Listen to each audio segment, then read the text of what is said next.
하나님 말씀 열왕기상 18장 16절에서 29절입니다. 구약성경 548면입니다. 하나님의 말씀입니다. 함께 고백드리겠습니다. 오바댜가 가서 아합을 만나 그에게 말하니 아합이 엘리야를 만나러 가다가 엘리야를 볼 때에 아합이 그에게 이르되 이스라엘을 괴롭게 하는 자여 너냐? 그가 대답하되 내가 이스라엘을 괴롭게 한 것이 아니라 당신과 당신의 아버지 집이 괴롭게 하였으니 이는 여호와의 명령을 버렸고 당신이 바알들을 따랐음이라. 그런즉 사람을 보내어 온 이스라엘과 이세벨의 상에서 먹는 바알의 선지자 450명과 아사라의 선지자 400명을 갈멜산으로 모아 내게로 나오게 하소서. 아합이 이에 이스라엘의 모든 자손에게로 사람을 보내 선지자들 갈멜산으로 모으니라. 엘리야가 모든 백성에게 가까이 나아가 이르되 너희가 어느 때까지 두 사이에서 머뭇하려느냐? 여호와가 만일 하나님이면 그를 따르고 바알이 만일 하나님이면 그를 따를지니라 하니 백성이 한 말도 대답하지 아니하는지라. 엘리야가 백성에게 이르되 여호와의 선지자는 나만 홀로 남았으나 바알의 선지자는 450명이로다. 그런즉 송아지 둘을 우리에게로 가져오게 하고 그들은 송아지 한 마리를 택하여 각을 떠서 나무 위에 놓고 불을 붙이지 말며 나도 송아지 한 마리를 잡아 나무 위에 놓고 불을 붙이지 아니하고 너희는 너희의 신의 이름을 부르라. 나는 여호와의 이름을 부르니 이에 불로 응답하는 신 그가 하나님이니라. 백성이 다 대답하되 그 말이 옳도다 하니라. 엘리야가 바알 선지자에게 이르되 너희는 많으니 먼저 송아지 한 마리를 택하여 잡고 너희 신의 이름을 부르라. 그러나 불을 붙이지 말라. 그들이 받은 송아지를 가져다가 잡고 아침부터 낮까지 바알의 이름을 불러 이르되 바알이여 우리에게 응답하소서 하나 아무 소리도 없고 아무 응답하는 자도 없으므로 그들이 그 쌓은 제단 주위에서 뛰놀더라. 정오에 이르러 엘리야가 그들을 조롱하여 이르되 큰 소리로 부르라. 그는 신은즉 묵상하고 있는지 혹은 그가 잠깐 나갔는지 혹은 그가 길을 행하는지 혹은 그가 잠이 들어서 깨어야 할 것인지 하매 이에 그들이 큰 소리로 부르고 그들의 규례를 따라 피가 흐르기까지 칼과 창으로 그들의 몸을 상하게 하더라. 이같이 하여 정오가 지났고 그들이 미친 듯이 떠들어 저녁 소재 드릴 때까지 이르렀으나 아무 소리도 없고 응답하는 자다 돌아보는 자가 아무도 없더라. 아멘. 신앙의 성장은 말씀의 조명을 받을 때 성장하게 됩니다. 오늘 본문은 아합이 엘리야를 보면서 이스라엘을 괴롭게 하는 자가 너냐라고 17절에 이야기하죠. 괴롭게 하다라고 하는 오케르는 재난을 가져오다는 뜻인데요. 그러니까 지금 이스라엘에 이 가뭄이라고 하는 재난을 가져온 자가 바로 너냐라고 하는 말입니다.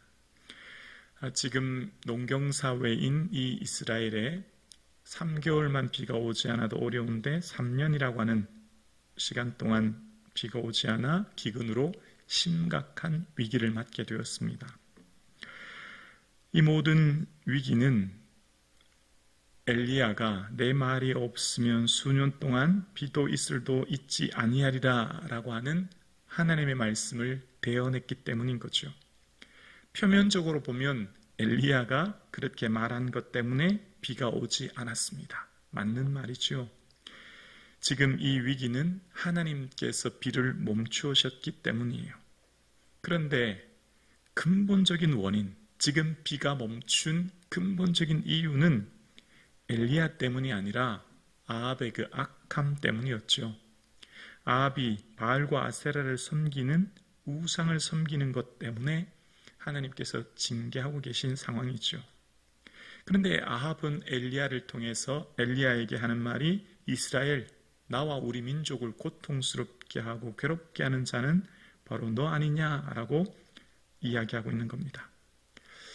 여러분 어떻습니까? 신앙의 성장은 말씀을 통해 내가 말씀 아래 조명되어져서 말씀의 빛 안에 설 때 내가 성장하고 성찰하는 겁니다. 여러분, 내 삶을 아주 객관적으로 잘 볼 수 있는 것 참 어려워요. 나 자신의 삶과 가치관, 생각이 객관적으로 평가받고 깨달아지는 것이 얼마나 어려운지 몰라요.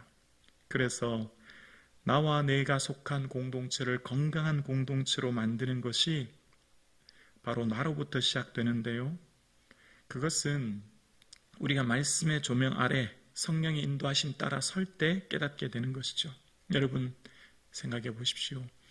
누가 나의 잘못을 지적하면 당장 어떤 마음이 듭니까? 불쾌합니다. 기분이 별로 좋지 않아요. 아무리 그게 맞다고 해도, 그 말이 다 맞아도 별로 기분 좋아하지 않아요. 그리고 그 사람 별로 보고 싶지 않습니다. 그런데 내가 스스로 깨달아지면 어떻게 될까요? 그때 이 말이, 그때 이런 것이 내 잘못이었구나. 깨달아지면 어떤 일이 일어납니까? 회개하게 되죠. 돌이키게 되죠. 그러면 관계가 건강하게 되는 것이죠. 이처럼 신앙의 성장, 건강한 공동체를 만들기 위한 신앙의 성장은 말씀의 조명, 빛 아래 비춰질 때 내가 성찰하는 거예요. 그래서 우리는 늘 항상 자기 깨어짐의 순간이 필요합니다. 늘 내 자신이 깨어져야 됩니다. 부서져야 되는 거예요. 우리는 늘 말씀 앞에, 예수님 앞에 내 삶을 살아가는 우리는 늘 내 자신이 깨어지고 부서지는 경험이 매 순간마다 있어져야 되는 거죠.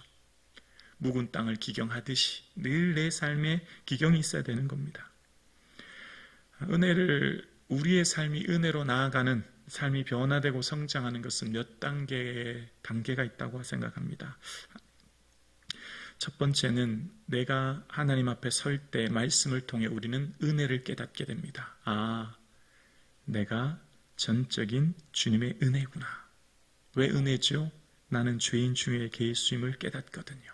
나는 비방자요, 박해자요, 포행자였지만 도리어 긍휼을 입은 걸 알게 되거든요. 그래서 나는 예수님의 십자가 보혈로 죄 사함 얻었고 그 용서함 받아서 내가 살고 있거든요. 그래서 그 은혜를 깨닫고 나면 이제 내 삶의 주위에 있는 사람들을 용서하게 됩니다. 왜냐하면 내가 그 은혜를 알기 때문입니다. 내 성찰이 있었기 때문이에요. 용서가 일어나죠. 화해가 일어나죠. 그 화해를 통해서 내 삶이 변화될 뿐만 아니라 관계가 건강해지고 공동체도 건강해지는 거죠. 그래서 하나님이 기뻐하시는 건강한 공동체로 날마다 새롭게 변화되는 겁니다.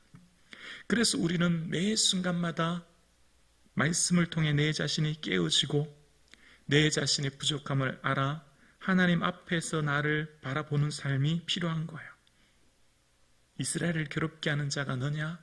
아니요. 그 말하고 있는 아합이 잘못인 겁니다. 우리를 괴롭게 하는 게 어디 있습니까? 우리를 괴롭게 하는 게 누구입니까? 우리를 괴롭게 하는 게 어떤 환경입니까? 아니요. 나 자신입니다. 나 자신. 예수 믿는데 제일 걸림돌이 뭘까요? 예수 믿고 신앙생활하는데 제일 걸림돌은 환경이 아닙니다. 주변 사람이 아닙니다. 나 자신입니다. 나 자신. 예수님 잘 믿는지 제일 걸림돌은 나예요. 나. 내가 우상이 될 수 있고 내가 신이 될 수 있고 내가 큰 걸림돌이 되는 겁니다. 문제는 외부에 있지 않아요. 내 내면의 나 자신인 거지. 예수 그리스도의 십자가 보혈로 통해 깨닫는 것이 무엇입니까? 내가 죄인이란 걸 깨닫는 것이죠. 그것이 구원에 이르는 길입니다. 이 고백이 되지 않으면 절대 어떤 누구도 예수님이 필요하지 않아요. 내가 의인인데요. 이마만큼 하면 내가 잘 살았는데요. 나만큼 열심히 산 사람 없거든요. 모든 사람의, 대부분의 사람의 마음은요, 자기 의가 충만합니다. 물론 무슨 서울역 앞에 노숙하고 있는 그런 소수의 사람들 외에는 대부분의 사람들이 자기 자신에 대한 의가 충만합니다. 겉으로는 은혜라고 얘기하죠. 다 은혜입니다. 속은 그렇지 않아요. 그래서 사람들이 시험에 드는 겁니다. 그래서 사람이 고통받는 거예요. 오늘 우리의 삶에 말씀을 통해 내 자신을 발견하고 깨달아짐으로 날마다 내 자신이 깨어지고 부서져서 나는 죽고 예수님만 사는 은혜가 있기를 주의 이름으로 축원합니다. 내가 죽지 않으면 결코 예수님 은혜 나타날 수 없습니다. 내가 죽지 않으면 그 공동체가 건강한 공동체로 세워질 수 없습니다. 이스라엘을 괴롭게 한 것은 엘리야가 아닙니다. 표면적으로 보면 엘리야가 맞지만 근본적인 원인에는 바로 아합의 잘못인 거죠. 지금 온 전국 산지마다, 온 전국 도시마다 하나님의 성전을 세워야 될 그가 바알과 아세라상을 세우다니요. 하나님께 감사하고 예배할 그가 바알을 향해 예배하다니요. 이게 있을 수나 있는 일입니까? 그런데도 그 잘못을 몰라요. 죄인의 특징은 다른 사람의 죄만 크게 보이고 실수만 크게 보이지 내 자신의 죄를 볼 수 없습니다. 그게 무지한 것이죠. 아합은 자기 자신이 얼마나 어리석고 잘못되어 있는지를 깨닫지 못하고 지금 당장 내 눈앞에 있는 엘리야를 보며 너가 이스라엘을 괴롭게 하느냐라고 말을 하고 있는 것을 봅니다. 또한 우리의 믿음은 성장하고 쌓는 데는 오랜 시간이 걸립니다. 그러나 무너지는 것은 순식간입니다. 우리가 믿음이 성장하는 것은 참 더딥니다. 하나님을 알아가는 그 지식이 넓어지고 깊어지고 또 하나님을 향해 더 가까이 가는 것이 얼마나 어려운지 몰라요. 왜냐하면 이 시대의 흐름의 조류에 우리가 계속 떠밀려 살기 때문입니다. 시대의 흐름이 하나님을 예배하며 살기가 참 어려운 시대가 되었어요. 볼 것 많고 즐길 것 많은 이 시대입니다. 그래서 우리의 신앙을 지키는 것이 얼마나 어려운지 몰라요. 지금 아합이 통치하기 전까지 북이스라엘은 여로보암으로부터 시작해서 아버지 오므리까지 62년 7일이 지났습니다. 한 세대를 30년으로 본다고 하면 두 세대가 지났을 뿐이에요. 그런데 이스라엘의 모든 신앙이 다 무너졌습니다. 하나님을 예배하는 모든 신앙이 다 완전히 무너져 버린 거예요. 두 세대만 지나면 믿음은 다 싹 사라집니다. 여기서 뭘 말하고 있을까요? 오랫동안 지금 열왕기상 가나안의 약속의 땅까지 올 때까지 아브라함을 부르시고 애굽에서의 그 고난과 그 수많은 시간들 속에서 여기까지 오게 하신 하나님의 은혜가 그 시간이 얼마나 깁니까? 생각해 보십시오. 창세기부터 지금까지 갈대아 우르에서 아브라함을 부르셔서 여기까지 오게 하시기까지 얼마나 오랜 시간이 걸렸냐고요. 하나님의 얼마나 크신 사랑과 은혜 가운데 여기까지 왔고 우리가 심지 않은 나무에서 파지 않은 우물물을 마시고 심지 않은 나무에서 과실의 열매를 먹고 짓지 않은 내가 집에서 살고 있는 것인데 모든 것이 하나님의 은혜인데 순식간에 무너진 거예요. 단 두 세대 만에. 그 오랜 신앙의 결론이 우리도 마찬가지입니다. 우리의 신앙을 자부하면 큰일 납니다. 우리도요, 내가 순식간에 내 신앙 다 잃어버릴 수 있어요. 무너질 수 있어요. 그래서 함부로 자부할 수 없어요. 선질로 생각하면 넘어질까 늘 조심하고 우리의 삶을 겸손해야 되죠. 아합 왕까지의 이스라엘의 역사는 지금 62년 7일의 시간입니다. 그러나 그 모든 시간 동안 이스라엘에서 하나님을 예배하는 신앙이 무너졌습니다. 엘리야가 말하죠. 너희가 어느 때까지 두 사이에서 머뭇하려느냐. 여호와가 만일 하나님이면 그를 따르고 바알이 만일 하나님이면 그를 따르라 라고 이야기합니다. 근데 백성들의 반응이 어떻습니까? 한마디도 말하지 않아요. 한마디도 말하지 않습니다. 우리 하나님, 여기까지 인도하시는 분은 하나님이십니다. 전적인 하나님의 은혜로 여기까지 왔습니다. 단 한 사람도 그렇게 말하는 사람이 없어요. 한마디도, 백성이 한마디도 대답하지 않았다라고 21절에 이야기합니다. 수많은 사람들이 갈멜산에 모였습니다. 우상 숭배에 본 것입니다. 그런데 그곳에서 어느 때까지 너희가 머뭇하느냐 말할 때 백성들은 대답하는 사람이 아무도 없습니다. 모든 신앙이 하나님을 예배하는 신앙이 무너졌지요. 그때 엘리야가 한 대안을 제시하죠. 그러면 송아지 둘을 가져와서 각자 놓고 불로 임하시는 응답하는 신 그가 하나님일 거다라고 얘기했더니 24절 이하에 그 말이 옳다 백성들이 찬성합니다.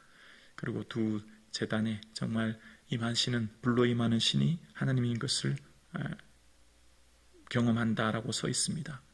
그때 아침부터 정오까지 또 저녁 때까지 36절에 보니까 저녁 소재까지라고 합니다. 하루 종일 바알에게 춤을 추고 뛰놀면서 심지어는 몸에 피가 흐르기까지 상하게 하면서 바알의 이름을 부릅니다. 그런데 아무 일이 일어나지 않습니다. 지금 이곳에 있는 바알과 아세라 선지자의 숫자가 몇 명입니까? 850명입니다. 850대 1이에요. 진리는 좁은 길입니다. 다수가 반드시 진리는 아닌 거예요. 크고 넓고 높고 많은 것이 반드시 진리는 아닙니다. 때로는 작고 좁고 낮고 소수일지라도 진리일 수가 있는 거예요. 진리는 다수에 있지 않아요. 마치 지난번 가데스 바네아에서 12명의 정탐꾼들이 12명이 다 우리는 가나안 올라갈 수 없다. 그곳엔 거인족이 산다. 성읍은 하늘을 찌른다. 라고 말했지만 다수의 진리가 있지 않은 것처럼 오늘도 그런 모습이 보이는 겁니다. 그러면서 26절에 보면 바알이여 우리에게 응답하소서라고 시작하면서 기도하는데요. 37절에 보면 엘리야도 하나님 앞에 여호와여 내게 응답하소서라고 기도합니다. 그들은 우리라고 표현했죠. 왜냐하면 숫자가 많기 때문에. 엘리야는 내게라고 합니다. 나 혼자 지금 서 있기 때문이에요.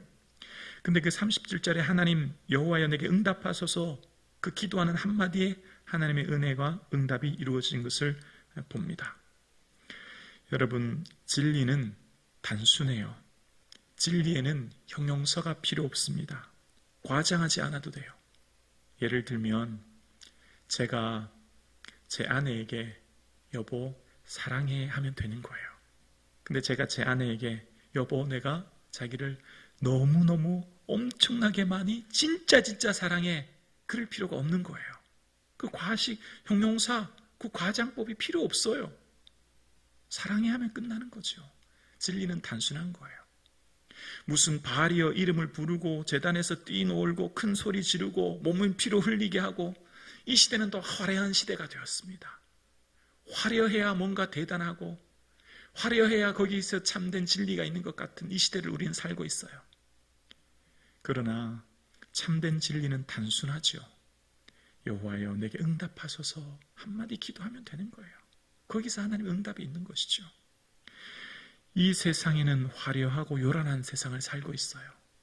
뭔가 대단하게 보여줘야 하고 커야 하고 높아야 하고 그것이 이 세상의 성공인 시대, 그것이 이 세상의 진리가 된 시대, 그것이 주류가 된 시대를 우리는 살고 있어요. 작고 낮고 부족하면 비주류로 평가받고 사람들의 주목을 받지 않은 이 시대를 우리가 살고 있습니다. 그러나 진리의 길은 좁고 그 길은 협착한 길이죠. 오늘 살아가는 저와 여러분의 삶에 예수님을 따라가는 이 길이 비록 좁고 협착할지라도 사람들의 인정과 지지가 없을지라도 화려하지 않아도 요란하지 않아도 크고 높지 않아도 매 순간 평범한 일상 속에서 예수님을 따라가는 이 길 속에 생명의 길이 있는 줄로 믿습니다. 이것이 우리에게 참된 행복이요 기쁨인 것이죠. 하나님 내게 응답해 주세요 라고 기도했던 그 한마디를 들으시고 하나님 놀라운 응답을 주셨던 주님께서 오늘 우리가 주님 앞에 기도하는 모든 기도는 하나님이 들으시고 하나님의 때에 응답해 주실 줄로 믿습니다.